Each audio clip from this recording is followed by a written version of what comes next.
Along came the Red Scare and the Blacklist and all of this and that.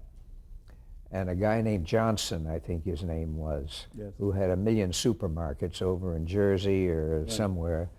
And he started throwing his weight around and telling the advertising agencies that if they hired so-and-so, or if they had such and such a show on the air, that the products of whoever the advertiser were would not be on any of his shelves.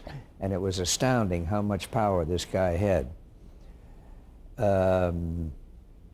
We were doing this show for Lever Brothers, and Charlie and one of the writers, I think, was in red channels, or what other word? In other words, a suspected leftist or communist or whatever. Charlie was no more a communist than I was, but he was a very liberal man in his politics, as I guess I am.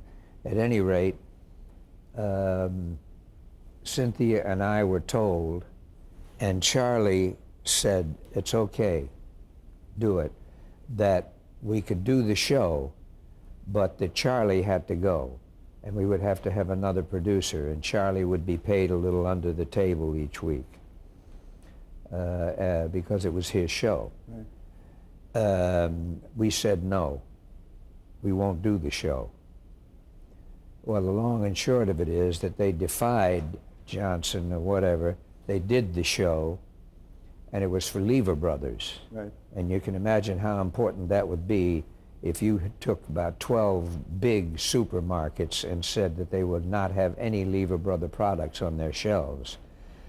And they threatened to do that, but I guess they didn't do it.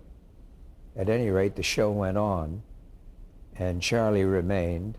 Did the writer remain as well? And the writers remained, and the directors remained. They were not people that continued on or that we would know, whose names you would necessarily know now. But they were very good. But did you know other of your friends, your colleagues, that were impacted by red channels? Yes, there was a lot of them.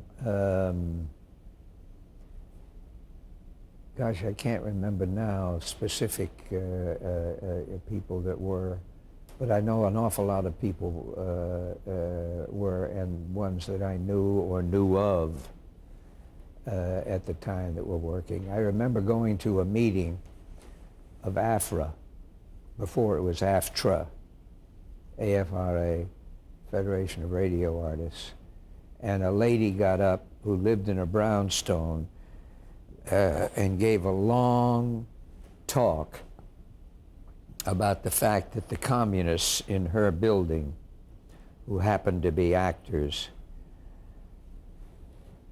one lived on the floor below her and another one lived on the floor above her, and they were communicating by tapping on the water pipes and sending secret messages to each other and so forth. And I remember sitting there and being stunned because the place was quiet and people were actually listening to this bull, you know, and some of them, I guess, going along, nodding their heads, you know, oh yeah, can't be too careful.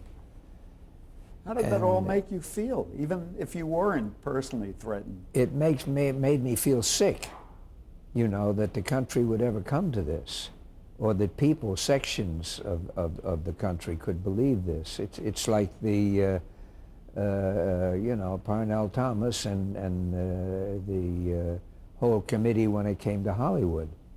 It just makes you sick to your stomach. It's just ridiculous. A guy who should be nameless, it doesn't matter what his name was, that I had gone to school with, went on and ended up in the FBI. And he got a hold of me in New York and said, can we have lunch? So I said, sure. And we had lunch, and about 5 minutes into it, he started talking about the danger of communism and acts over. He says, have you run across Some commies? You must have.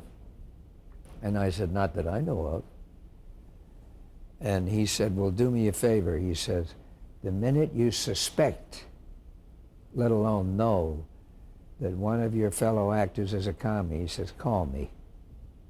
He was going Will to you? make you a fink. Yeah, I was going to be an informer, so forth. I never spoke to him again as long as I lived. But the whole thing to me was just disgusting.